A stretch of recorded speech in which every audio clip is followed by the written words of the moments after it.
ahí un poco lo que decía Claudio, vamos a ir viendo unos predimensionados que van a ir teniendo toda la estructura, tiene un volumen, y ese volumen, o sea, hay que ir calculándolo o viéndolo de entrada, para que no lleguen al final y digan, no me entran las cosas, como nos suele pasar. Así que bueno, vamos a hacer un repaso. No es, como dijo Claudio, no es una clase de estructura, sino es para refrescar un poco la memoria o para que algunos lo vayan viendo si todavía no cursaban estructuras 2. Así que bueno, obviamente arrancamos por el tema fundaciones, que es todo lo que va a soportar la carga de nuestro edificio. Así que bueno, primero que hay que saber es qué son las fundaciones, qué función cumplen. Esta es una definición de un libro, pero bueno, es bastante concreta. Acá también se ve cómo son las fundaciones y el espacio y el trabajo que llevan. Que muchas veces por ahí uno no las tiene en cuenta, pero son importantes y hay que pensar que tienen un espacio. Y bueno, entonces, son elementos estructurales, su función es distribuir las cargas que vienen desde la cubierta, vigas y columnas hacia el suelo. Es distribuirlas de forma pareja para que no tengan deformaciones. Bueno, siempre la pregunta que nos terminamos haciendo, más ustedes seguramente les habrá pasado, el tema de qué tipo de fundación utilizo. Entonces, lo más práctico para eso es empezar a pensar qué tipo de suelo, porque como hablábamos recién, es distribuir una carga hacia el suelo. Entonces tenemos que ver qué suelo es el que va a resistir esas cargas. Entonces la primera pregunta es qué tipo de suelo tengo, después qué fundación responde a ese tipo de suelo, y después, una vez que tenemos eso, es si nuestra fundación responde al partido tecnológico, porque aunque no se vean, son parte importante de todo lo que es el conjunto del edificio. Ahora, más adelante vamos a ver unos ejemplos. Lo primero que tenemos que ver es el tipo de suelo que vamos a tener. Acá, como ven, o en cualquier libro de estructura lo van a ver, hay distintos tipos de suelo, limos, arcillas, grava y arena. Todos esos tienen distinta resistencia. Entonces, si nosotros partimos desde la resistencia que va a tener y desde lo que sería el grano grueso, fino que tiene, podemos empezar a tener una idea, a seleccionar qué tipo de fundación vamos a utilizar. Seguimos un poco. Acá, en este caso, elegí 3 fundaciones nada más. Obviamente hay más, en varios tipos más, pero estas son las que terminamos usando por lo general en la cursada. Lo que más allá de esto no se van, salvo algún caso raro, aislado, pero por lo general son base aislada, no sé si se ve el cursor acá, base aislada, platea y pilotes. Acá les puse la resistencia que tiene cada uno. Más allá de la resistencia, después también hay que ver cómo funciona y cómo distribuye esa carga.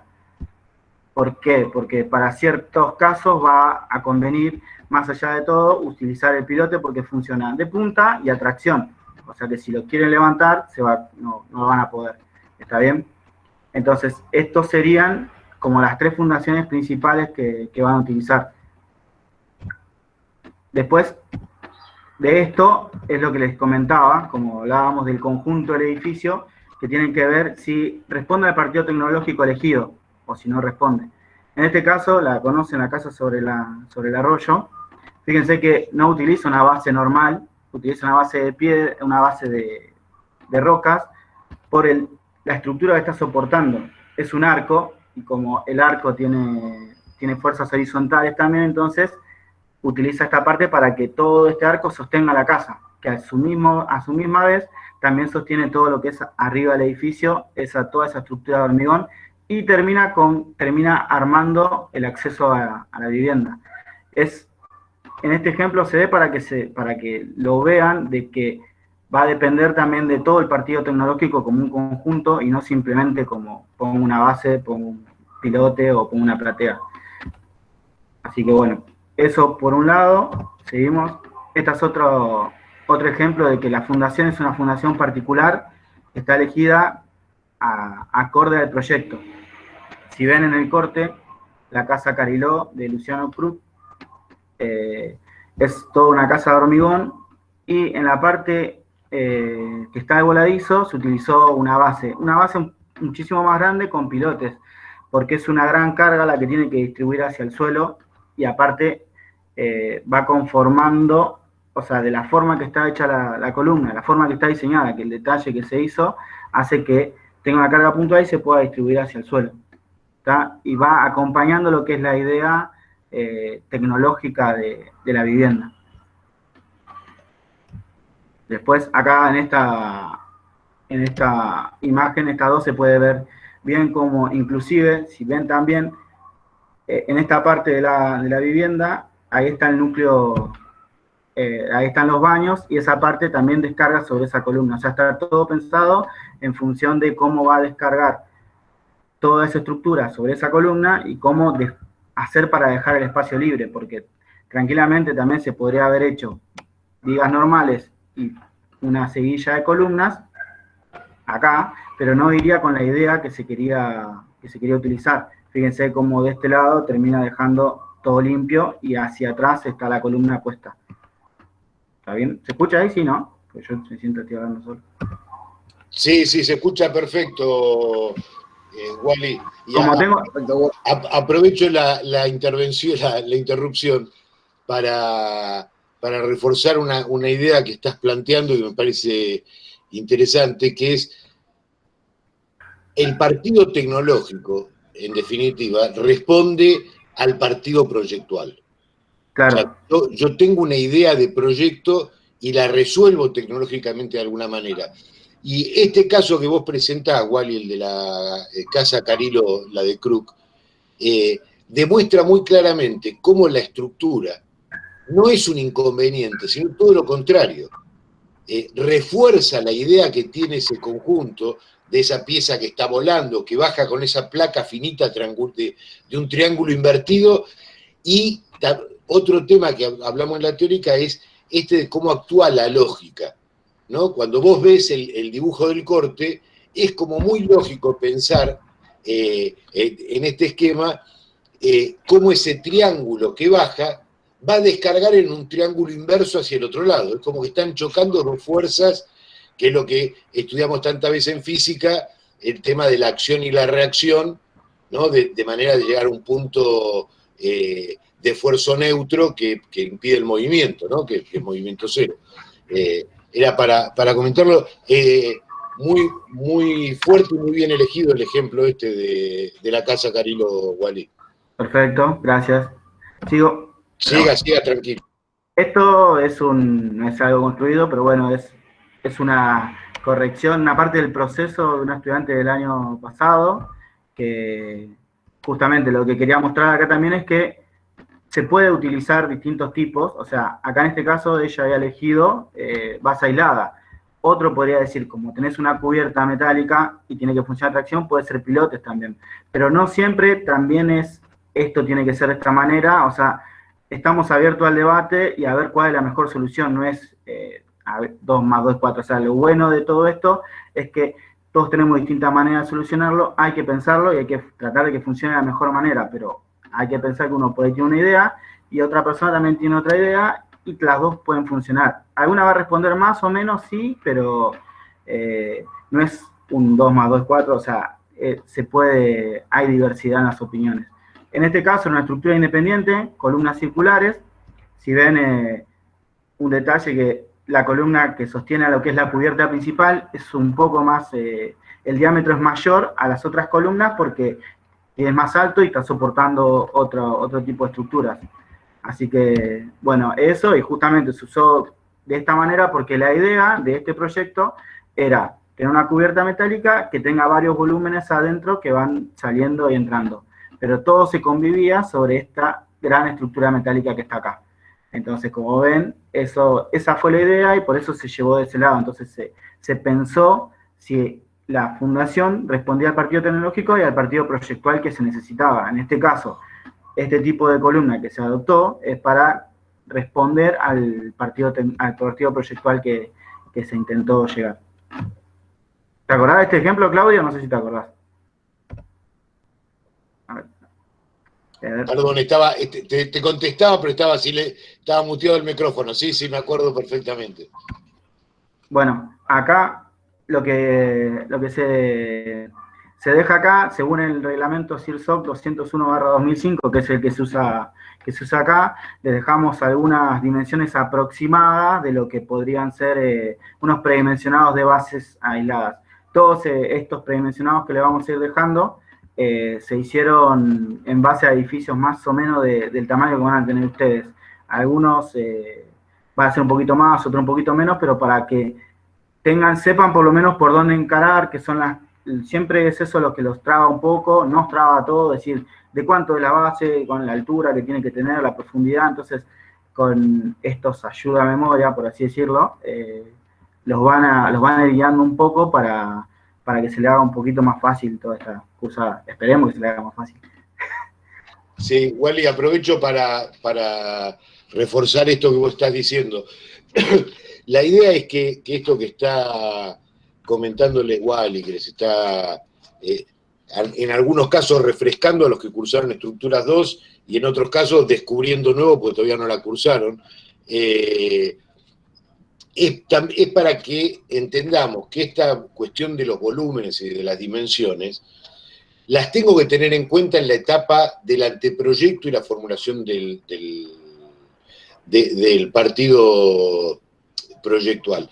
Ahora, lo que va a pasar es que a medida, como hablamos en su momento, esta cuestión de la barra con las distintas etapas del proyecto, va a llegar un momento donde, así como voy resolviendo los detalles constructivos, tendré que hacer los cálculos mucho más precisos para dimensionar correctamente la estructura.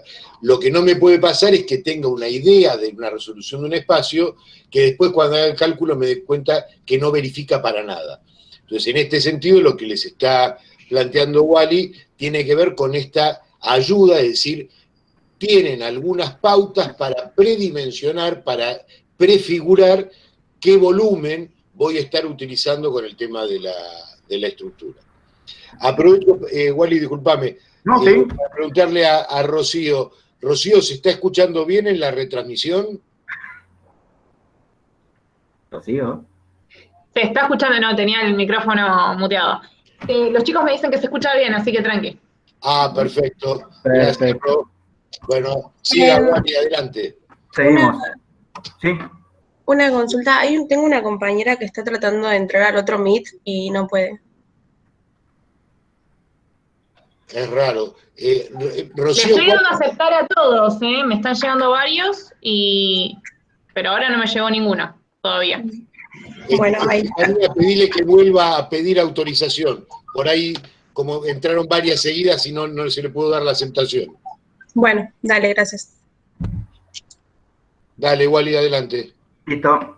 Bueno, acá seguimos con, como decía Claudio, viendo el volumen que va a tener esa base. Acá sigue lo mismo que habíamos hablado recién. Le dejamos también algunos diámetros mínimos que tienen que utilizar, de armadura, de recubrimiento, y bueno, ahí están las medidas más o menos aproximadas que van a tener cada uno en sus cortes si es que utilizan este tipo de fundación.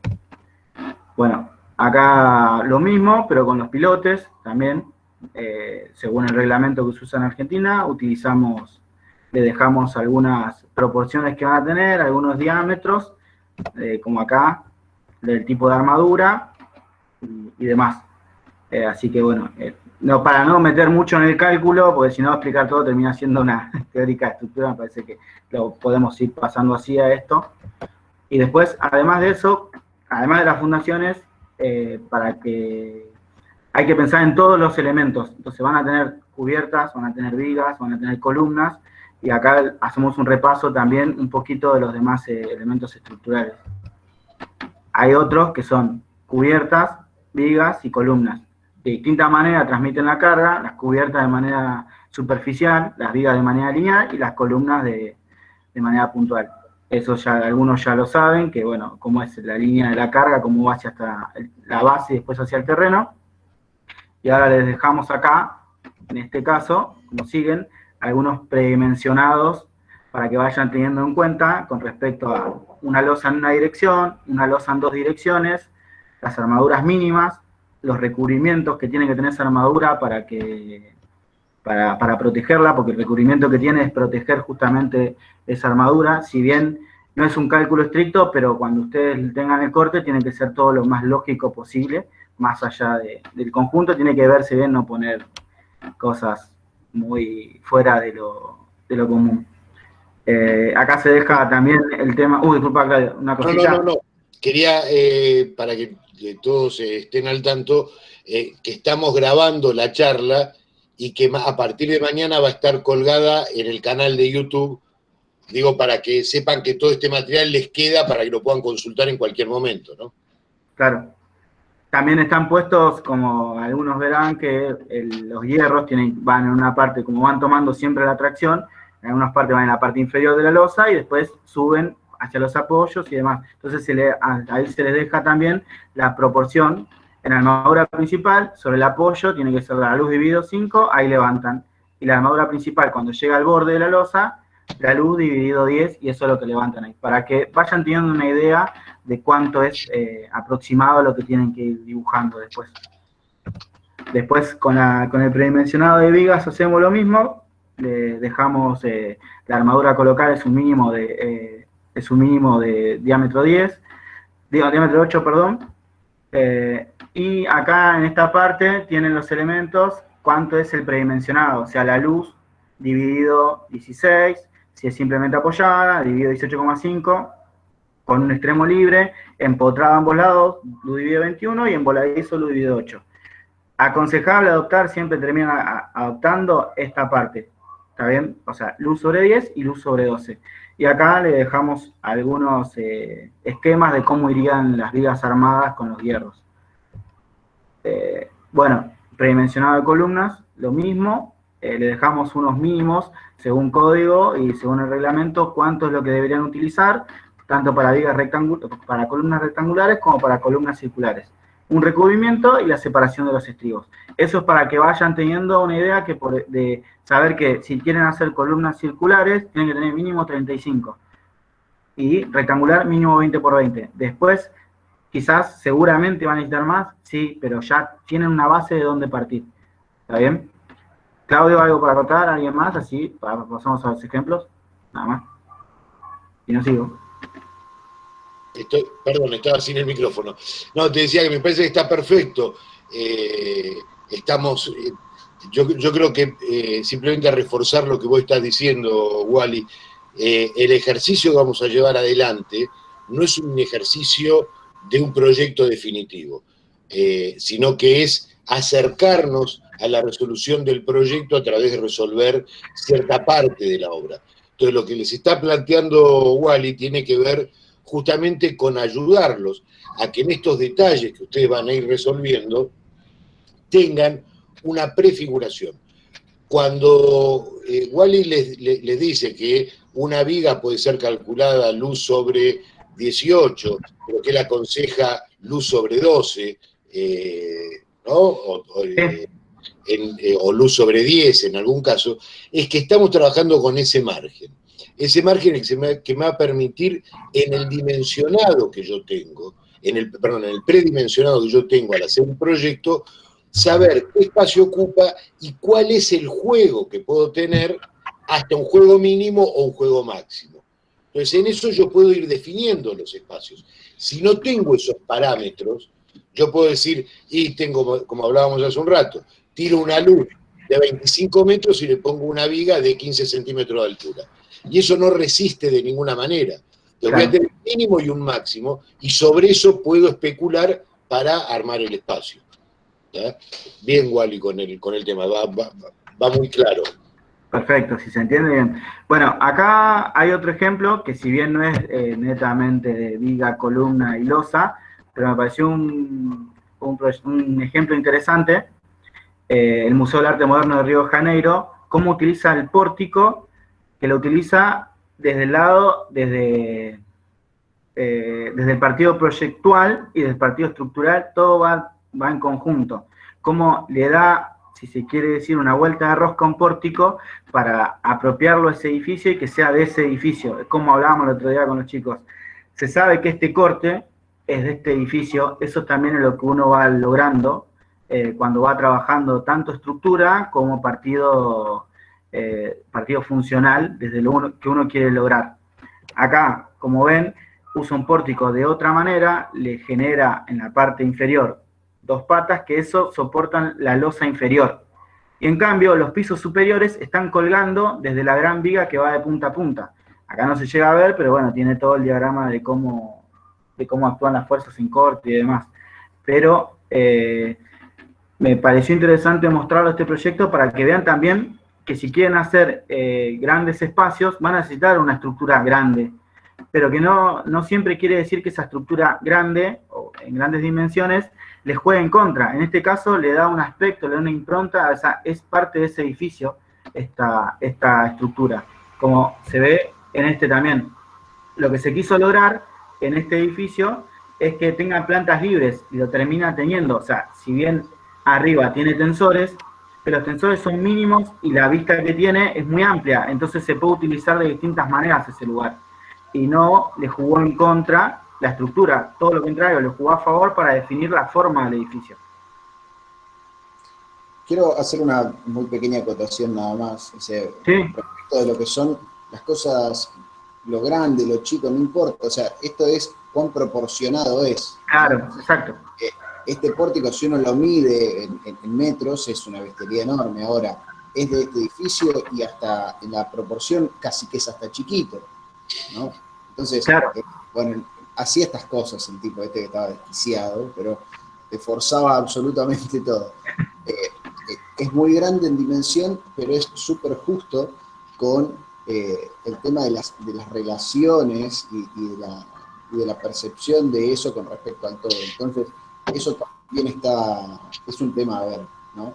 Nada, era esa aclaración. No, está perfecto. Santi, das pie justo con lo que decís, y ya que aprovechamos un poco la charla, para reflexionar algo que antes solían decir los viejos profesores de estructuras, antes de que exista la computación, ¿no? Y que uno tenía que hacer todo a mano, y decían el primer predimensionado que hay en una obra de arquitectura es el ojo, ¿no? Cuando uno ve que la estructura es, desde el punto de vista de la imagen, es lógica, es proporcionada, no aparece una linita sosteniendo una ballena gigante, sino que, como en este caso, aparece una viga que tiene la proporción suficiente, un pórtico, que tiene la proporción suficiente para sustentar, como explicaba claramente Wally,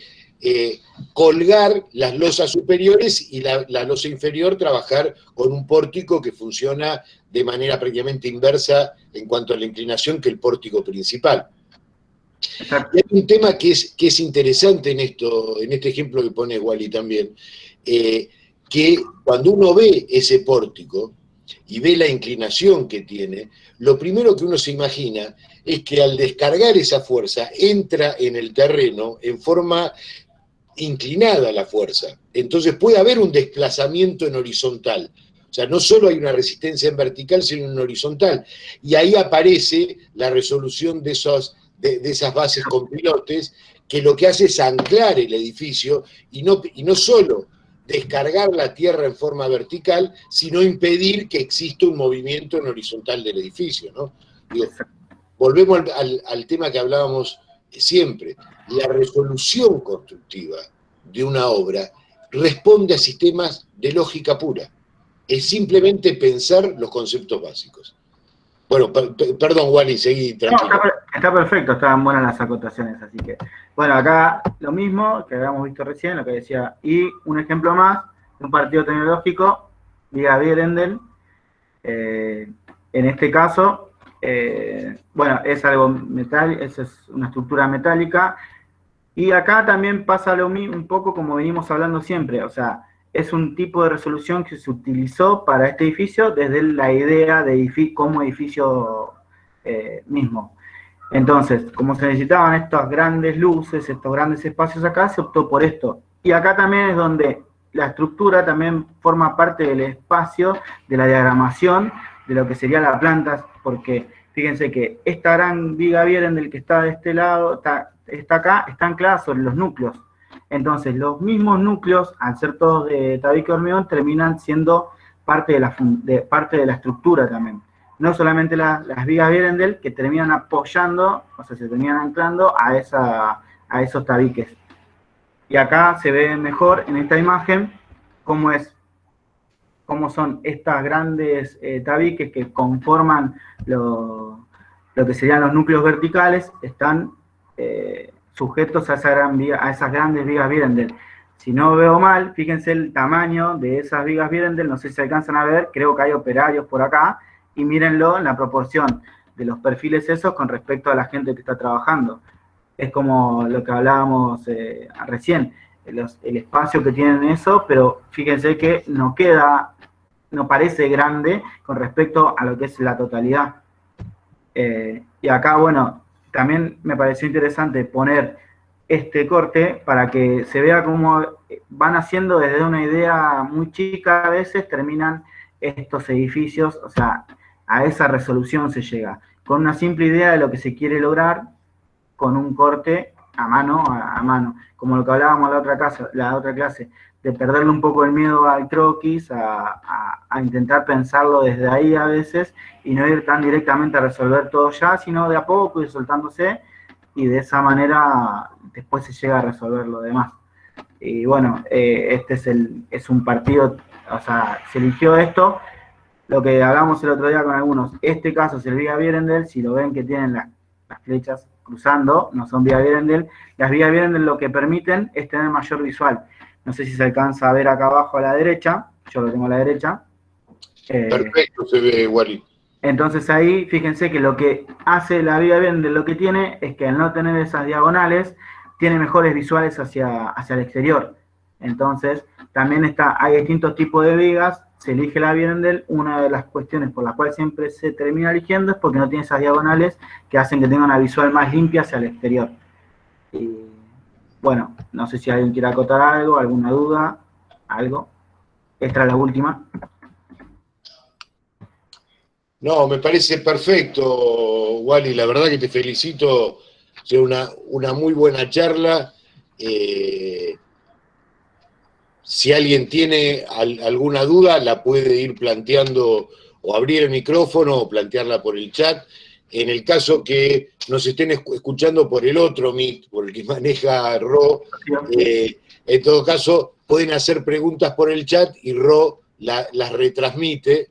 Pero bueno, por los comentarios que empiezan a aparecer en el chat se ve que se entendió bastante bien. Dale, si me llega alguna pregunta... Perfecto, Ro. Lo paso. A ver, volvemos a esto que decía Wally al principio. No es una clase de estructura, nosotros no somos docentes de estructura. Sí, uno sabe que como profesional tiene que conocer las herramientas que va a utilizar para materializar un proyecto. Y una de las herramientas fundamentales, obviamente, son las estructuras. Entonces, en ese sentido, tener idea de cómo funciona la estructura, cuáles son los objetivos y de qué manera puedo interactuar con la estructura en función de poder tomar ciertas dimensiones y cierta idea del dimensionamiento, es lo que me va a permitir definir el proyecto en su totalidad. Seguramente, a medida que vayamos avanzando en este trabajo conjunto con la arquitectura, van a aparecer cada vez más dudas. Acá tengo una pregunta, Claudio. Sí, Ro. Me preguntan si es conveniente empezar una obra por la estructura o es indiferente. Y yo le pregunté si está preguntando por una cuestión proyectual. Me dice que sí. A ver. O sea, porque si el diseño o el proyecto en sí se basa en una... O sea, donde la idea es más fuerte por la estructura, o se verifica ahí, digamos, no sé si Sí, está claro la pregunta. El tema acá es que la respuesta no es una. Claro. La respuesta va a depender de cuál sea la postura que uno tenga como proyectista. Yo pongo dos ejemplos totalmente distintos. Y digo, cuando Niemeyer se le ocurre pensar la catedral de Brasilia, no sé si la recuerdan, que es esa catedral llena de arcos o de curvas, armando una pirámide que se sustenta en sí misma, es imposible pensar que Niemeyer haya imaginado ese espacio si no imaginó al mismo tiempo la estructura y la obra. Hay otras obras que se piensan básicamente desde la espacialidad, y después busco de qué manera resuelvo la estructura que mejor acompaña esa idea básica. no hay una forma de decir arranco por la estructura. Sin duda, y cada vez que analicemos, y esto les habrá pasado seguramente a todos ustedes analizando los ejemplos de referentes que tienen en cada grupo, se van a dar cuenta que cuando uno, digamos, que las grandes obras de arquitectura resultan ser aquellas que fueron pensadas desde su origen en las 3 dimensiones al mismo tiempo. La dimensión funcional, la dimensión formal y la dimensión tecnológica. Y dentro de la dimensión tecnológica tengo estos sistemas que utilizo, que son las estructuras, las construcciones, las instalaciones y lo que nosotros llamamos, en términos generales, los cerramientos. O sea, los paramentos verticales, los cerramientos horizontales, la cubierta, las pieles, y todo eso se empieza a pensar de manera conjunta. Quizás esta pregunta que hacen en el MIT a través de Arro tiene más que ver con que todavía nos está costando, en esta etapa de la carrera, entender que la arquitectura se piensa siempre como una unidad. Y venimos tan pautados en la facultad, donde en los primeros años en taller de arquitectura te dicen, vos olvidate cómo lo vas a construir, pensá cuál es la imagen del espacio que querés lograr. Y en construcciones te dicen, no puedes volar tanto porque esto tiene que poderse construir. Y en estructuras te dicen, no, te pongo tal limitación. Entonces uno llega a un punto de la carrera que lo que siente es que todos me están apretando y no sé por qué lado, es como decir, todos piensan que su materia es la más importante. Y lo que no se dan cuenta en la facultad es que la materia más importante es materialización de proyectos. ¿No? Digo, no, un chiste. Pero digo, lo importante es empezar a pensar que no existe la posibilidad de pensar una obra desde una de las dimensiones sin tener en cuenta el resto. Claro. Ahora, después vos tenés ciertos preceptos, como cuando armaron el edificio de Somisa, que alguien vino, contrató a una empresa y le dijo, a un estudio, le dijo, muchacho, quiero un edificio que sea el símbolo de la construcción en acero. Entonces ahí había una pauta muy fuerte para pensar las otras 2 dimensiones, que era esa. Pero uno puede pensar que uno de los ejemplos que mostró Wally, como es la casa sobre el arroyo de Williams, uno puede pensar que está pensada desde la estructura, porque hay una fuerte condicionante estructural. Sin embargo, la primera idea central por la cual se monta Amancio Williams en el proyecto tiene que ver con una cuestión morfológica. Está pensada desde la sección áurea. Y si ustedes analizan la curva que arma el puente sobre el arroyo, tiene una cuestión de simetría respecto del cauce del arroyo y tiene un montón de estudios que tienen que ver con lo formal. Sin embargo, no podía haber resuelto lo formal si no tenía en cuenta la resolución estructural. Entonces no hay un por dónde empiezo para la o el compañero que haya hecho la pregunta en el otro MIT, sino todo se resuelve al mismo tiempo. Y esto es lo más difícil que entendamos. No sé igual y si compartís el concepto. Totalmente. Van de la mano, va todo de la mano, ir pensándolo en un conjunto. Es así como decís. A veces es la idea, porque no decís quiero hacer un pórtico y hago todo mi proyecto en base a un pórtico. No, es una resolución que le vas dando y es una respuesta que vas teniendo a esa idea principal que tenés. Como acá, el tema el Museo de la Memoria, podía haber tenido otra resolución, quizás. Se optó por esta y fue la que cerró más con el proyecto por distintas cuestiones, pero quizás otro de nosotros lo hubiese resuelto de otra manera y también hubiese estado bien, pero va con la idea y con lo que quiere hacer cada uno. No es que primero digo, quiero hacer una viga Vierendel y le meto todo el programa a una viga Vierendel. No me parece a mí eso. No, inclusive si te fijas en el ejemplo anterior que pusiste antes del museo el Museo de Arquitectura, ¿no? Digo, es lo mismo, uno piensa, ¿qué fue primero? ¿Pensar el pórtico o pensar el ritmo que genera esa sucesión de pórticos? Y evidentemente esto está pensado en forma conjunta, no hay un primero y un después. No. Pero me parece que son ejemplos interesantes. Buena la pregunta, pues nos dio pie para poder charlar. Para poder charlar un ratito.